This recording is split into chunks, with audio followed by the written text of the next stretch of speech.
तो हेलो साथियों, स्वागत है आप सभी का आपके अपने यूट्यूब चैनल पर। मैं मयंक आप सभी का साथियों इस चैनल पर हार्दिक स्वागत करता हूं।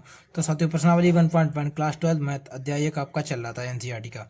तो जिसमें प्रश्न नंबर 1 जो था उसका पार्ट नंबर 5 का जो सी पार्ट था वो आज की क्लास में मुझे करना था, आप सभी को बताना था और सॉल्व करके दिखाना था।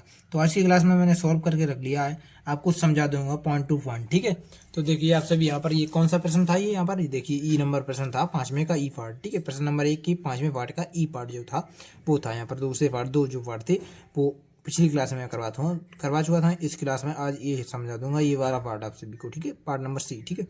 तो रिलेशन दिया गया है आप सभी को कि आर जो बराबर x comma y such that x y से ठीक ठीक 7 सेंटीमीटर लंबा है। तो यहाँ पर दिमाग लगाइए कि आप एक्स एक्स से तो ठीक 7 सेंटीमीटर लंबा नहीं हो सकता है, ठीक है। मतलब कि स्वतुल्य नहीं आएगा, मतलब स्वतुल्य का कंडीशन ही होती है कि सेम सेम मिल जाए, तो यहाँ पर सेम सेम नहीं मिलेगा, तो यहाँ पर स्वतुल्य की कंडीशन स्वतुल्य नहीं होगा। तो चलिए रिलेशन को इसमें लिख दिया मैंने, आप सभी को देख लीजिए। यहाँ पर रिलेशन आपको यही तो दिया गया था कि आर बराबर x comma y such that x y से ठीक ठीक 7 सेंटीमीटर लंबा है। तो यहाँ पर स्वतुल्य की जांच करते हैं। एक्स जो है वाई से ठीक 7 सेंटीमीटर लंबा है, ठीक है। तो यहाँ पर देखिए स्वतंत्र संबंध की कंडीशन होती है कि मतलब कि x comma x belongs to R, हमें ये लेकर आना होता है, ठीक है। तो यहाँ पर देखिए दिमाग लगाए कि एक्स एक्स से ठीक ठीक 7 सेंटीमीटर लंबा हो सकता है, नहीं हो सकता है। कोई खुद से भाई कैसे 7 सेंटीमीटर लंबा हो, ये पेन है मान लीजिए, ये पेन जो है वो खुद से 7 सेंटीमीटर तो लंबा नहीं हो सकता है। हाँ, दूसरा पेन अगर हम रखते हैं तो वो तो हो सकता है इससे लंबा। मान लीजिए जो कुछ भी लंबा हो, दूसरा पेन तो मतलब कोई व्यक्ति, मान लीजिए व्यक्ति लीजिए, कोई व्यक्ति खुद से 7 सेंटीमीटर लंबा कैसे हो सकता है। तो उसी प्रकार से यहाँ पर समझिए कि जो है एक्स एक्स से ठीक ठीक 7 सेंटीमीटर लंबा नहीं हो सकता। तो लिख देंगे आप सभी की x comma x does not belongs to R, अतः आर एक स्वतुल्य संबंध नहीं है। इस प्रकार से लिख देंगे स्वतुल्य की कंडीशन को। तो यहाँ पर अब जांच करनी है आप सभी को सम्मित संबंध की, ठीक है साथियों। सम्मित संबंध में आपको जांचना है, पहले स्टार्टिंग में शुरू ही ऐसे करते हैं सम्मित संबंध की हम, कि माना x comma y belongs to R, उसकी मदद से लेकर के आते हैं y comma x belongs to R. तो यहाँ पर देखिए x comma y belongs to R लिखा मैंने, मतलब कि ये कंडीशन पूरी उतार दीजिए यहाँ पर कि एक्स वाई से ठीक ठीक 7 सेंटीमीटर लंबा है, ठीक है, यही पूरी उतार दी। अब यहाँ पर देखिए एक्स है वाई से 7 सेंटीमीटर लंबा है, एक्स लंबा है, ठीक है, वाई से 7 सेंटीमीटर। तो यहाँ पर दिमाग लगाइए कि अब वाई भी लंबा हो सकता है एक्स से 7 सेंटीमीटर, नहीं हो सकता, क्योंकि जब एक्स लंबा है बाई से तो यानी कि बाई तो छोटा हुआ, तो ये कंडीशन हो गई यहाँ पर बाई लंबा नहीं हो सकता, ये कंडीशन बाई छोटा होगा कि बाई जो है एक्स से ठीक ठीक 7 सेंटीमीटर छोटा है, ठीक है। तो y comma x does not belongs to R हो जाएगा, ठीक है। अतः लिख देंगे कि does not belongs to R हो गया। तो यहाँ पर लिख देंगे कि अतः आर एक सम्मित संबंध नहीं है, ठीक है। इस प्रकार से सम्मित की कंडीशन को आप सभी बताएंगे यहाँ पर।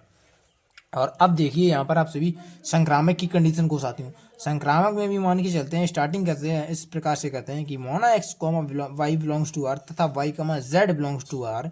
तो यहाँ पर लिख देंगे कि x comma y belongs to R है, तो इसकी लिखिए कि एक्स वाई से ठीक ठीक 7 सेंटीमीटर लंबा है, ठीक है। एक्स जो है वाई से 7 सेंटीमीटर लंबा है। अब यहाँ पर y comma z belongs to R, तो यहाँ पर लिखिए तथा लगाकर, ये वाला तथा लगा दीजिए, वाई जेड से ठीक ठीक 7 सेंटीमीटर लंबा है। इसी प्रकार से लिखते जाइए। अब यहाँ पर दिमाग लगाइए कि जो एक्स जो है वाई से 7 सेंटीमीटर लंबा है, समझे, एक्स जो है वाई से 7 सेंटीमीटर लंबा है, वाई जेड से 7 सेंटीमीटर लंबा है, मतलब एक्स बराबर है वाई प्लस 7, ठीक है, और वाई बराबर है जेड प्लस 7। इस प्रकार से देखिए वाई जो है वो जेड से 7 सेंटीमीटर लंबा है, जेड से 7 सेंटीमीटर लंबा है, वाई बराबर जेड प्लस 7। तो यहाँ पर जो वाई का मान है यहाँ पर लिख दिए कि एक्स बराबर, वाई का मान क्या है जेड प्लस के 7, और ये यहाँ पर प्लस के 7, तो एक्स बराबर हो जाएगा जेड प्लस के 14। ये रफ्कार है आपका, ठीक है, रफ्कार ये है आपका। अब यहाँ पर देखिए एक्स बराबर जेड प्लस एक्स, तो एक्स कितना हुआ, एक्स जेड जेड से 14 सेंटीमीटर लंबा हुआ, ठीक है, एक्स कामा जेड। तो यहाँ पर लिखेंगे एक्स जेड से 14 सेंटीमीटर लंबा हो गया, ये देखिए आप सभी यहाँ पर। तो लिख देंगे कि एक्स जेड से ठीक ठीक 14 सेंटीमीटर लंबा है, ठीक है। तो 14 सेंटीमीटर लंबा है तो फिर कंडीशन फुलफिल नहीं हो पाएगी, 7 सेंटीमीटर होना चाहिए था, ठीक है।